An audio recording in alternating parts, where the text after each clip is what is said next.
They've got a pretty big update making its way into RuneScape Dragonwilds next week. There's a whole list of bug fixes as well as a couple of other things that have been added into the game. I'm going to break this all down right here as quickly as possible. Do me a favor, if this video helps you out at all, then help me out by hitting that like button. It goes a long way in pushing this video into the algorithm, but let's go ahead and get started here. First off, this is going to be update 0.7.3, and it is coming later on in the week and is going to be introducing things such as cloud saves. They say that you're no longer going to have to be backing up local copies in order to do some in-game shenanigans and not have to worry about losing your stuff. On top of that, though, they've also done a bit of a Velgar meteor fix. This is the dragon out there that attacks you at random times. And they say that when you are in your base and have protection overhead, then the meteors raining down from the dragon should be less of a problem now. So that's good to know that if you are getting meteors rained down on you by this dragon, you can kind of just work your way into a building, even though these are incredibly easy to avoid. But other than that, we have a whole list of bug fixes and extra little things coming into the game. I'm going to read this off here. Starting at the top, they say better fix for completing quests with a full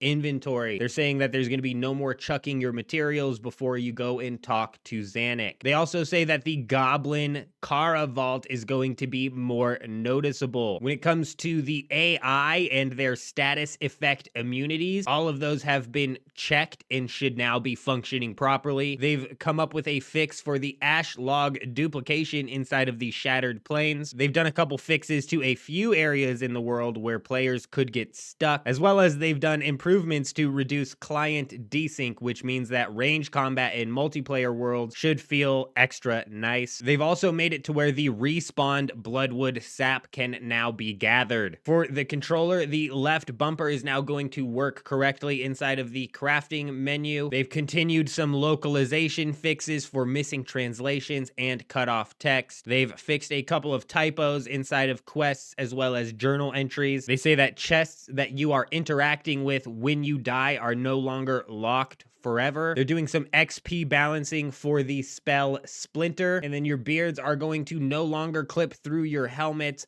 Blood VFX will be in the right place on the smaller AI, being the Kebits and stuff. When it comes to your gravestones, the visual effects should be a different color to everyone else's, so you're gonna know which of these gravestones is yours. And then finally, they say they've done more crash fixes. Overall, pretty solid update, especially considering that we're only a couple weeks into the launch of RuneScape Dragonwilds. Let me know some bug fixes or some smaller things that you would like to see fixed or added into RuneScape Dragonwilds. That's all I wanted to break down today. I hope you guys all have an amazing day. I'm out.